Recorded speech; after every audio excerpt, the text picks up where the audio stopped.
और फिर third part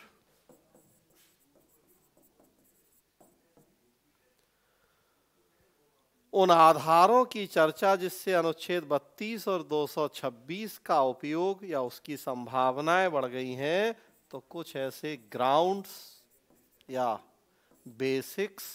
basis जिसकी वजह से इनके प्रयोग की संभावनाएं बढ़ गई हैं। तो 3 पार्ट हैं। देखिए, प्रश्न पढ़ते जाएं, जैसा जैसा प्रश्न में लिखा है उसी के अकॉर्डिंग अपना आंसर लिखते जाएं। तो संविधान की आत्मा क्यों, इसके लिए थोड़ा सा आपको दिखाना होगा डेमोक्रेसी में फंडामेंटल राइट्स का महत्व क्या होता है।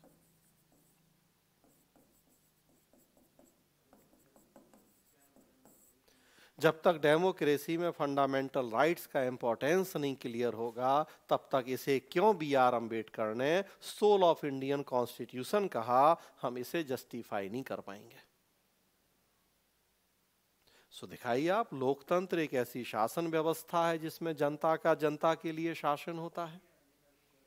ऐसा इसलिए करना होता है हमें ताकि जनता सर्वोच्च रहे, उसके जो फंडामेंटल राइट्स हैं उनको हम सुनिश्चित कर पाए, उनको एंश्योर कर पाए हम। डेमोक्रेसी के भी कई आइडियोलॉजीज हैं। एक उदारवादी लोकतंत्र कहलाता है, या पाश्चात्य संविधानवाद बोलते हैं हम, वेस्टर्न कॉन्स्टिट्यूशनलिज्म या लिबरल डेमोक्रेसी होती है, जो ब्रिटेन, अमेरिका और इवन हमारे देश में भी हमने उसी को फॉलो किया है। इसमें कहा जाता है कि जनता को ज्यादा से ज्यादा फ्रीडम होनी चाहिए और सरकार की पावर्स बहुत कम होनी चाहिए, उस पर भी कंट्रोल होना चाहिए। हमने उसी को फॉलो किया है। जनता के व्यापक अधिकार स्वतंत्रताएं, तो आप दिखाइए कि हमारे देश में वेस्टर्न कॉन्स्टिट्यूशनलिज्म या पाश्चात्य संविधानवाद या उदारवादी लोकतंत्र को हमने अपनाया है, जिसमें जनता के व्यापक अधिकारों और स्वतंत्रताओं पे हम बहुत एम्फेसिस करते हैं।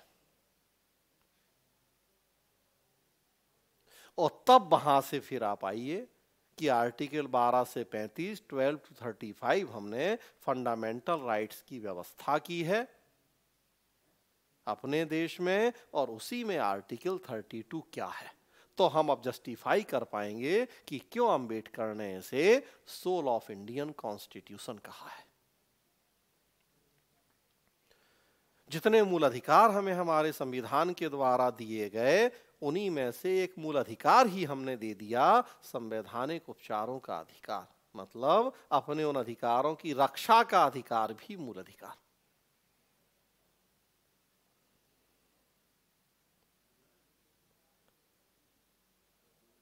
तो लोकतंत्र में मूल अधिकार सर्वोपरि, तो स्वाभाविक सी बात है कि मूल अधिकारों की रक्षा का अधिकार भी सर्वोपरि, इसीलिए है वो सोल ऑफ कॉन्स्टिट्यूशन या संविधान की आत्मा आर्टिकल 32। क्या है 32 का प्रोविजन, वो डिस्कस कर दीजिए। फर्स्ट पार्ट हो जाएगा। सेकेंड पार्ट में आप कंपेयर करना है 32 और 226 को, तो आप ये काम कर लीजिए। दिखाइए कि अनुच्छेद 32 केवल मूल अधिकारों के लिए है, 226 मूल अधिकार के अलावा अन्य अधिकारों के लिए है, आर्टिकल 32 सुप्रीम कोर्ट के लिए है, 226 हाई कोर्ट्स के लिए है। आर्टिकल 32 में 5 तरह की रिट्स हैं, 226 में उनके अलावा भी रिट्स हो सकती हैं। आर्टिकल 32 बाध्यकारी है, सुप्रीम कोर्ट को करना ही है रिट जारी, 226 हाई कोर्ट की मर्जी पे है, क्योंकि वो हमारा फंडामेंटल राइट नहीं है। तो जो डिफरेंस है आर्टिकल 32 और 226 के, उनकी चर्चा कर लीजिए। और फिर जो थर्ड पार्ट है कि इनकी अब प्रयोग की संभावनाएं क्यों या कैसे बढ़ रही हैं, तो उसका सबसे बड़ा कारण है कि लोगों में अवेयरनेस बढ़ रही है, जागरूकता बढ़ रही है अपने राइट्स को लेके। जब लोग अवेयर होंगे, कहीं भी उन्हें फील होगा कि उनके राइट्स का वायलेशन है, तुरंत कोर्ट पहुंच जाएंगे। दूसरा दिखाइए आपकी फंडामेंटल राइट्स का दायरा भी बढ़ रहा है, स्पेशली आर्टिकल 21 में आए दिन नए नए राइट्स जुड़ते जा रहे हैं सुप्रीम कोर्ट के जो इंटरप्रिटेशन है उनके माध्यम से। तो जब नए नए अधिकार जुड़ेंगे तो स्वाभाविक सी बात है कि उनके प्रोटेक्शन की डिमांड भी बढ़ेगी और उसलिए भी 32 और 226 का यूज बढ़ता जाएगा। जो कॉन्स्टिट्यूशन के बेसिक स्ट्रक्चर का कॉन्सेप्ट आया है केशवानंद भारती मामले में, उससे भी अब इनके प्रयोग की संभावनाएं बढ़ गई हैं कि अभी तक तो केवल फंडामेंटल राइट्स का रक्षा थी सुप्रीम कोर्ट के लिए या हाई कोर्ट के लिए, अब बेसिक स्ट्रक्चर की भी रक्षा करनी है, उसलिए भी पीआईएल का जो कॉन्सेप्ट आया है पब्लिक इंटरेस्ट लिटिगेशन का, उससे भी इन सब के प्रयोग की संभावनाएं बढ़ गई हैं। तो ये सब हमें थर्ड पार्ट में दिखा देना है चीजें।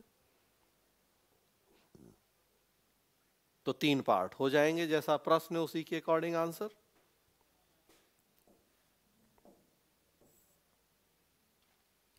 अगला देखिए क्वेश्चन नंबर 9।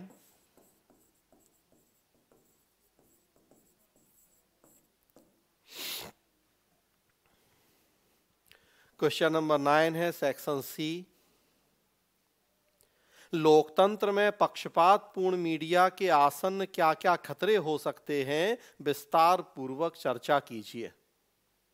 तो इसमें तो एक ही बात लिखी है प्रश्न में, इन डेमोक्रेसी, इंग्लिश भी देख लीजिए, what are the eminent threats of partition media in a democracy, discuss in detail.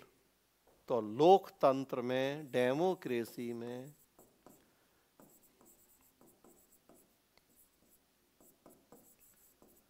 पक्षपातपूर्ण मीडिया, पार्टीशन मीडिया के थ्रेट्स या खतरे क्या हैं, ये हमें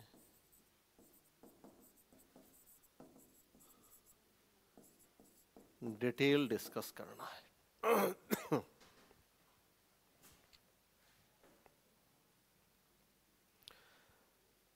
तो अगेन फ्रेंड्स, शुरुआत आप कीजिए लोकतंत्र से कि लोकतंत्र क्या है, इसकी जरूरत क्या है। जनता का जनता के लिए शासन, ऐसी शासन व्यवस्था जिसमें ज्यादा से ज्यादा लोगों की भागीदारी हो, लोकतंत्र है। जनता के मौलिक अधिकार, लोगों को व्यापक स्वतंत्रताएं, ये सब लोकतंत्र की कुछ बेसिक नीड्स हैं। नियमित आधार पर चुनाव हो, स्वतंत्र निष्पक्ष न्यायपालिका हो, कई सारी पॉलिटिकल पार्टी जो हेल्दी कंपटीशन करें, तो ये सब कुछ लोकतंत्र की डिमांड्स हैं। थोड़ा सा वो दिखाइए आप, और फिर वहीं से आप जोड़िए कि लोकतंत्र का चौथा स्तंभ या सरकार का चौथा स्तंभ मीडिया कहा जाता है। तो लोकतंत्र को डिफाइन करेंगे, लोकतंत्र की जरूरतें डिफाइन करेंगे, तो हम मीडिया के रोल को ज्यादा बेहतर तरीके से समझा पाएंगे। तो दिखाइए कि जो सरकार बनती है 3 अंग होते हैं, लेजिस्लेचर, एग्जीक्यूटिव, जुडिशियरी, लेकिन मीडिया को लोकतंत्र का चौथा खंबा, चौथे स्तंभ की संज्ञा दी जाती है। विधायिका, कार्यपालिका, न्यायपालिका, उसी तर्ज पे मीडिया को कहा जाता है खबर पालिका। लोकतंत्र का या सरकार का चौथा स्तंभ, 4th pillar of the democracy.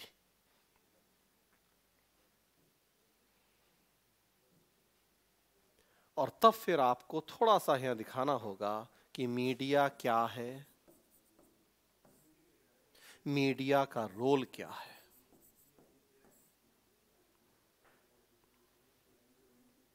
उसमें प्रिंट मीडिया, इलेक्ट्रॉनिक मीडिया,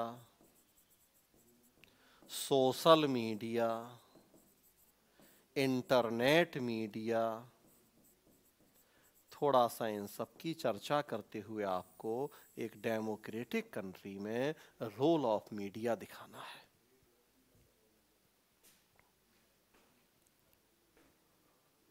और फिर यहां से आपको जोड़ना है पक्षपातपूर्ण मीडिया या पार्टीशन मीडिया।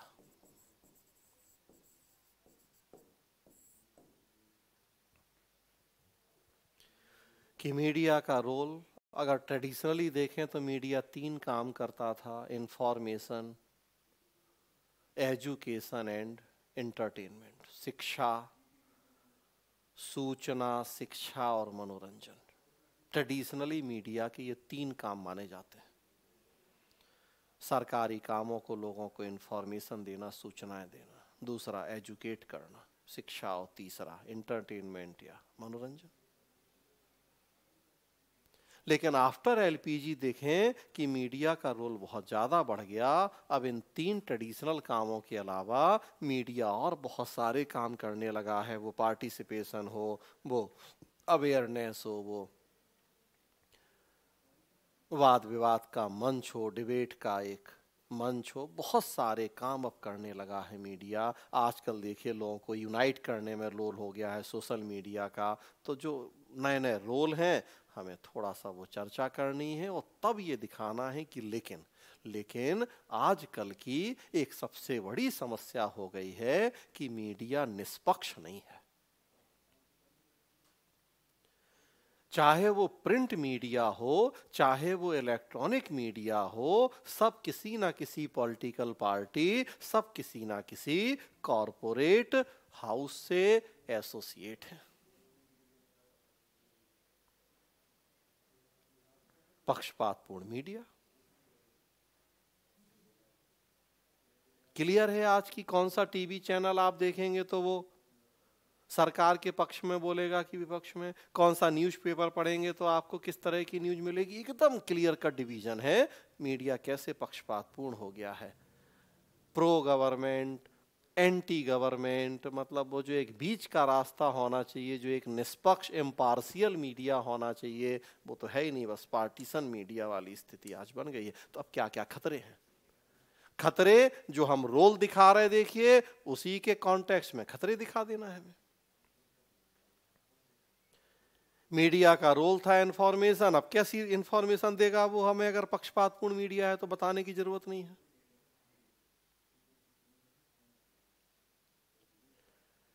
कृषि कानूनों को लेके 11 दौर की बैठकें हुई हैं। आप केवल न्यूज़पेपर देखिए और एकदम किस तरीके से न्यूज़, दैनिक जागरण पढ़िए तो बिल्कुल अलग न्यूज़ है, दैनिक भास्कर पढ़िए तो बिल्कुल अलग न्यूज़ है। मीडिया, इलेक्ट्रॉनिक मीडिया देखिए तो उसी तरीके से, उसी बात को किस तरीके से प्रेजेंट किया जा रहा है। जनसत्ता देखिए, जो आप तो बिल्कुल क्लियर कट डिवीजन दिख जाएगा आपको। वही एक न्यूज है लेकिन प्रेजेंट किस तरीके से, मतलब हमें क्या इंफॉर्मेशन दे रहे हैं। तो जो हमने मीडिया का रोल दिखाया, और रोल इसीलिए दिखाया हमने क्योंकि जब तक मीडिया का रोल हम नहीं दिखाएंगे तब तक खतरा नहीं दिखा सकते हम। अगर मीडिया पक्षपातपूर्ण हो जाएगा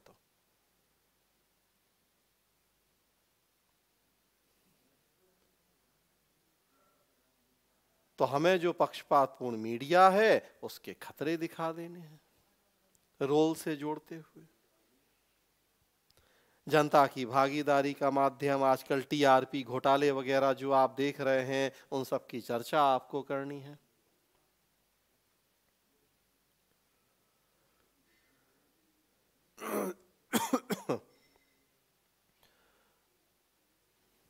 जो पत्रकारिता का स्तर गिर रहा है वो सब भी दिखाना है आपको इसमें, पक्षपातपूर्ण मीडिया में ही। हाइप क्रिएट कर देना, मीडिया ट्रायल की प्रॉब्लम, वो सब आपको यहां चर्चा कर लेने हैं। मीडिया, पक्षपातपूर्ण मीडिया के खतरे में। और तब लास्ट में कंक्लूड करना है सेल्फ रेगुलेशन के साथ, मीडिया की निष्पक्षता के साथ, कि अगर ये जो 4th पिलर ऑफ डेमोक्रेसी है निष्पक्ष नहीं होगा, अपनी भूमिका सही ढंग से नहीं निभाएगा, तो लोकतंत्र को भी सही तरीके से स्थापित करना संभव नहीं होगा। हमें जरूरत है आज एक निष्पक्ष मीडिया की। सेल्फ रेगुलेशन हो, पॉलिटिकल पार्टीज का इंटरफेरेंस बंद हो, इन सबके लिए हमें प्रयास करने होंगे। तो आप कंक्लूड कर दीजिए उसको।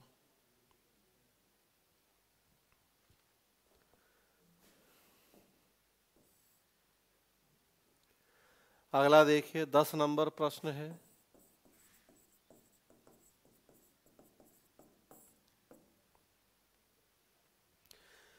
जाति भारतीय राजनीति का, हाँ बस, जाति भारतीय राजनीति का एक प्रमुख आधार है, किंतु कुछ ऐसे भी उदाहरण हैं जब यह खंडित दिखाई देता है। उदाहरण के साथ उपर्युक्त वक्तव्य की पुष्टि करें। Caste is a major basis of Indian politics, but there are some examples when it seems fragmented. Analyze the above statement with example.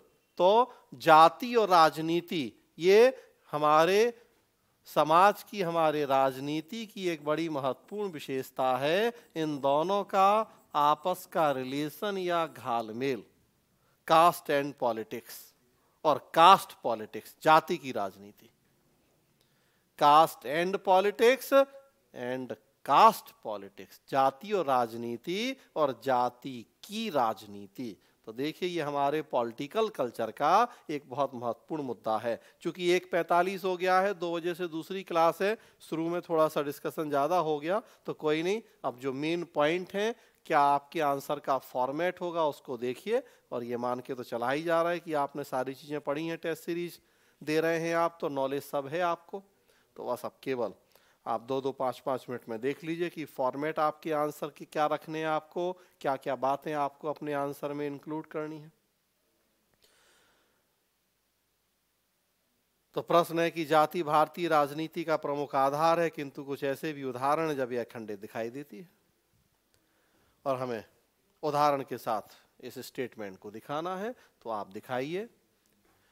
शुरुआत मुझे लगता है फिर थोड़ा सा 2 लाइन में आप लोकतंत्र से कीजिए। भारत एक लोकतांत्रिक देश है, जनता को हमने शासन करने की सत्ता सौंपी है। हमने रिप्रेजेंटेटिव डेमोक्रेसी या प्रतिनिधि लोकतंत्र को अपनाया है अपने देश में, जिसमें विभिन्न पॉलिटिकल पार्टीज या राजनीतिक दल अपने अपने घोषणा पत्र के आधार पर चुनाव लड़ते हैं, जिसे बहुमत मिलता है वो सरकार बनाता है। तो डेमोक्रेसी की चर्चा करना है, उसमें रोल ऑफ पॉलिटिकल पार्टीज या राजनीतिक दलों की जरूरत की भूमिका की चर्चा करनी, दिखा देना है कि भारत में हमने जितनी सारी विविधताएं थी, तो उसमें मल्टी पार्टी सिस्टम या बहुदलीय राजनीतिक व्यवस्था को एडॉप्ट किया है।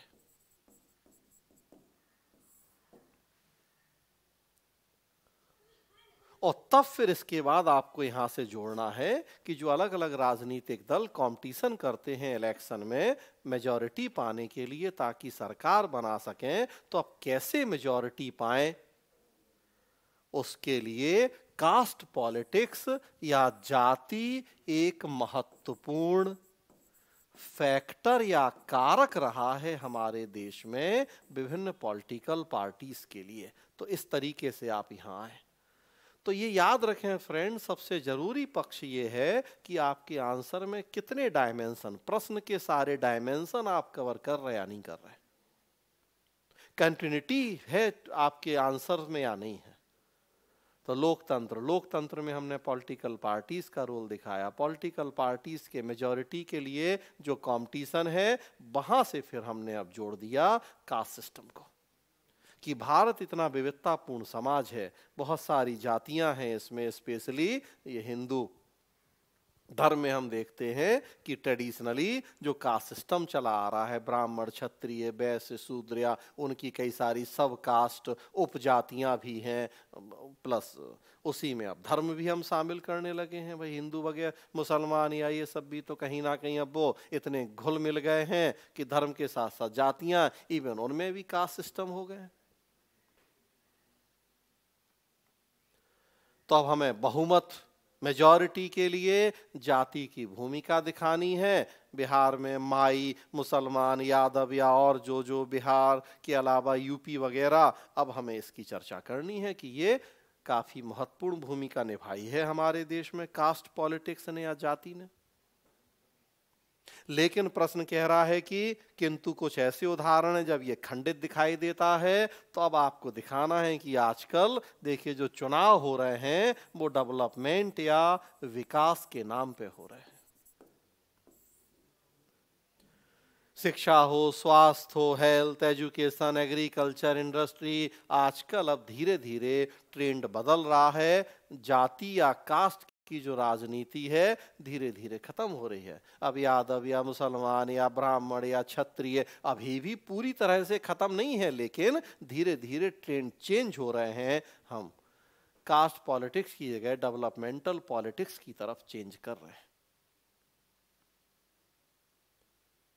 सो हमें दिखाना है कि हाँ सही बात है कि अब जाति जैसी चीजें क्यों हो रहा है ऐसा, तो लोग पढ़ लिख रहे हैं, जागरूक हो रहे हैं, ये एक बहुत बड़ा कारण है। लोग अब समझ रहे हैं इस बात को कि जाति, धर्म, ये सब चीजें सेकेंडरी हैं, ये हमारे विकास में बाधक हैं। हेल्थ, एजुकेशन, एम्प्लॉयमेंट, ये ज़्यादा बड़े इशू हैं हमारे देश के लिए, विकास के लिए या हमारे राज्य के लिए, बजाय कास्ट, रिलीजन, इन सब चीज़ों के। तो फिर हमें ये दिखाना है, बिहार के स्पेशली एग्जाम्पल यहाँ हमें कोट कर देना है। रिसेंट चुनाव ही देखें, पिछले चुनाव हुए थे, आरक्षण फिर मुद्दा हो गया था, SC ST का आरक्षण खत्म कर देगी बीजेपी या जो भी। इस बार आप देखिए तो वो सब मुद्दे भी कोई कहीं ऐसे प्रभाव में नहीं रह गए। कैसे आज डेवलपमेंट, गुड गवर्नेंस इंडेक्स वगैरह देखिए आप, आज हम ये सब बातें कर रहे हैं, क्राइम रेट क्या है नहीं है, गुड गवर्नेंस की स्थिति क्या है नहीं है, 7 निश्चय योजना तो पीने का पानी है कि नहीं है, उज्ज्वला योजना, बहुत सारे आप एग्जाम्पल कोट कीजिए। यहाँ ऐसा नहीं है कि 7 निश्चय योजना में हम पर्टिकुलर जाति को नल देंगे और पर्टिकुलर को नल नहीं देंगे, या तो अब धीरे धीरे ये सब चीजें हमारे लिए सेकेंडरी, टर्शियरी हो रही हैं। तो हमें ये दिखा देना है और फिर कंक्लूड कर देना है लास्ट में कि जाति पूरी तरह से खत्म हो गई हो अभी हमारे देश से, समाज से, राजनीति से, ऐसा नहीं है। हाँ, लेकिन इसका प्रभाव और महत्व जरूर धीरे धीरे कम होता जा रहा है। विकास अब हमारे लिए प्रमुख मुद्दे होते जा रहे हैं। तो कंक्लूड करना है हमें। अगला देखिए, 11 नंबर प्रश्न देखिए।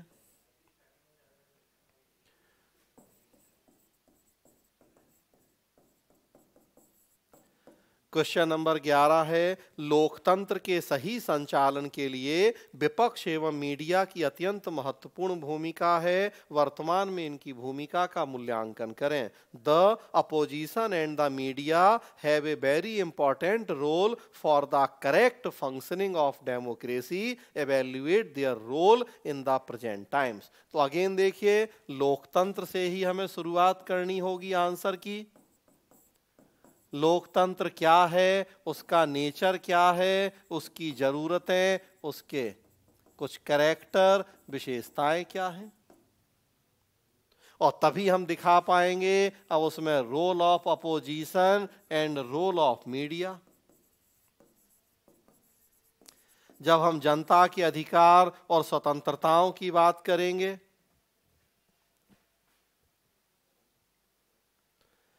जब हम विभिन्न पॉलिटिकल पार्टीज के बीच में हेल्दी कंपटीशन की बात करेंगे, मेजॉरिटी के कॉन्सेप्ट की बात करेंगे, तभी फिर हम रोल ऑफ अपोजिशन दिखा पाएंगे कि एक सत्ता पक्ष है जिसे बहुमत मिला है और दूसरा विपक्ष है जिसे बहुमत नहीं मिला है।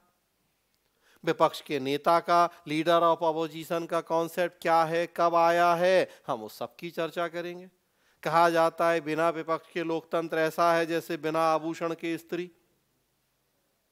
और मीडिया भी ऑलरेडी भी देखिए हमने ऊपर एक प्रश्न में बात की है कि रोल ऑफ मीडिया तो 4th पिलर या चौथा स्तंभ है लोकतंत्र का। तो कैसे सरकार के ऊपर कंट्रोल करने में इनका रोल है, कैसे लोगों को अवेयर करने में इनका रोल है, कैसे लोगों की समस्याएं सरकार तक पहुंचाने में इनका रोल है, हमें इन सब की चर्चा करनी है। और फिर उसके बाद प्रश्न है वर्तमान स्थिति। तो वर्तमान समय में हमें दिखाना है कि कैसे विपक्ष की भूमिका में कमी देखी जा रही है। चूंकि पर्याप्त मेजॉरिटी सरकार के पास है, विपक्ष इतना बिखर गया है, विपक्षी पार्टी के पास इतने भी MPs नहीं है। चलिए स्टेट की भी बात करेंगे यहाँ। अब हमें दोनों दिखाना है, स्टेट लेवल पे भी दिखा देना है थोड़ा सा और सेंट्रल लेवल पे भी दिखा देना है कि सेंट्रल लेवल पे क्या रोल है। अपोजिशन का और स्टेट लेवल पे क्या रोल है, ये आप ध्यान रखिए। प्रश्न में कहीं ऐसा लिखा नहीं है, लेकिन बेहतर होगा कि आप सेंट्रल लेवल की पॉलिटिक्स की भी थोड़ा सा बात कर लें और स्टेट लेवल। जो फर्स्ट पार्ट है ये तो कॉमन होगा, democracy, role of opposition, role of media. लेकिन जो सेकेंड पार्ट वर्तमान समय की भूमिका पूछी जा रही है, इसमें आप दोनों चीजें दिखाएं, सेंट्रल लेवल पे भी रोल ऑफ अपोजिशन और स्टेट लेवल पे भी रोल ऑफ अपोजिशन की चर्चा कर लें। हाँ, बस 2 मिनट। कैसे भूमिका कम हो गई है अपोजिशन की वर्तमान समय में। आजकल तो आप देखिए कहा जा रहा है कि विपक्ष खुद अपनी भूमिका नहीं निभा रहा, बल्कि किसान आंदोलनों के माध्यम से प्रेशर क्रिएट कर रहा है, सीए आंदोलनों के माध्यम से प्रेशर क्रिएट कर रहा है, क्योंकि खुद ना उतना संख्या बल है, ना उस तरह की लीडरशिप है, ना उतना विभिन्न जो अपोजिशन पार्टीज हैं उनके बीच में कोऑर्डिनेशन है, तालमेल है। मीडिया की ऑलरेडी हमने जो पीछे बात की है वो यहां हो जाएगा, तो ये 11 नंबर प्रश्न हो जाएगा। और लास्ट प्रश्न देखें, क्वेश्चन नंबर 12। क्वेश्चन नंबर 12 है, चुनाव सुधार के लिए पिछले वर्षों में उठाए गए कदमों को सूचीबद्ध करें। राजनीति के अपराधीकरण को रोकने के लिए आवश्यक नए चुनाव सुधारों का सुझाव दें। List the steps taken in previous years for electoral reform. Suggest new electoral reforms necessary to prevent criminalization of politics. तो 2 पार्ट हैं प्रश्न के, कंपैरेटिवली आसान प्रश्न है।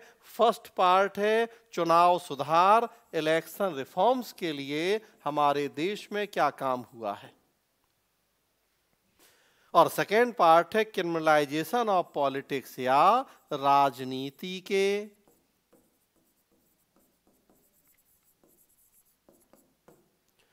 अपराधीकरण को रोकने के लिए क्या और किया जा सकता है। तो देखिए आप, इलेक्शन रिफॉर्म्स क्या क्या हुए हमारे देश में, फैक्चुअल है। आप इलेक्शन रिफॉर्म्स को 4 पार्ट में बांटा जाता है, आप बांट लीजिए। बिफोर 1996, लक्ष्मीकांत की किताब अगर आप पढ़ते हैं पॉलिटी में देखिए, और वो बेस्ट तरीका भी है कि 96 के पहले हुए सुधार, फिर इन 1996 1996 में क्या हुए सुधार, फिर आफ्टर 1996 96 के बाद क्या हुए सुधार, और फिर आफ्टर 2010, मतलब या कहें रिसेंट इलेक्शन रिफॉर्म्स कर दें, या आफ्टर 2010 या रिसेंट इलेक्शन रिफॉर्म्स। तो इस तरीके से आप जो जो इलेक्शन रिफॉर्म्स हुए हैं दिखा दीजिए। अब ये टोटल फैक्चुअल है। वोटर कार्ड कब बने, कब नोटा आया, कब ईवीएम का कॉन्सेप्ट आया, वीवीपैट, जो जो जो जो बहुत सारे 21 से 18 कब हमने आयु करी, एक एक करके सारे आप फैक्चुअल पार्ट है दिखाना है। और सेकेंड पार्ट में कुछ हमसे सजेशन मांगे जा रहे हैं और इलेक्शन रिफॉर्म्स के, तो वो हमें दिखा देने हैं। स्पेशली राजनीति के अपराधीकरण के लिए, अपराधीकरण, भ्रष्टाचार, करप्शन एंड क्रिमिनलाइजेशन दोनों जुड़े हुए हैं आपस में, तो हमें यहाँ करप्शन से जुड़े हुए सजेशन भी देने हैं और क्रिमिनलाइजेशन से जुड़े हुए भी। संपत्ति की घोषणा जरूरी हो, या जो सुप्रीम कोर्ट का डिसीजन था 2 साल से ज्यादा की सजा है तो बस हो गया। तो सुप्रीम कोर्ट का जो डिसीजन था, सरकार ने उसके लिए जो प्रयास किए रोकने के लिए, फाइनली नहीं, तो अब हमें कुछ यहाँ फिर criminalisation of politics, corruption in politics, इनको रोकने के लिए कुछ सजेशन दे देने। जो लॉ कमीशन, विधि आयोग के सुझाव हैं, सिफारिशें हैं, उनको इसमें कोट कर देना है हमें, और लास्ट में कंक्लूड कर देना है हमें। तो इस तरीके से आप इस आंसर को लिख दीजिए। समय हो गया है, चूंकि 2 बज गए हैं और 2 बजे से दूसरी क्लास है, सो मैंने शुरू में थोड़ा सा वो डिस्कशन ज़्यादा हो गया, लेकिन कोई बात नहीं। ओवरऑल जो एक फॉर्मेट है, जो आइडिया है प्रश्न का, मैंने बताया वो। तो उम्मीद करते हैं कि आपने इसी तरीके से आंसर लिखे होंगे। आगे भी ध्यान रखें इसी तरह से अपने आंसर्स लिखने के लिए। ठीक है, तो धन्यवाद दोस्तों, आप लोगों ने सुना, कैसा लगा फीडबैक दीजिए। चलिए, तो हम लोग फिर आगे मिलेंगे भविष्य में। आज यहीं तक, धन्यवाद।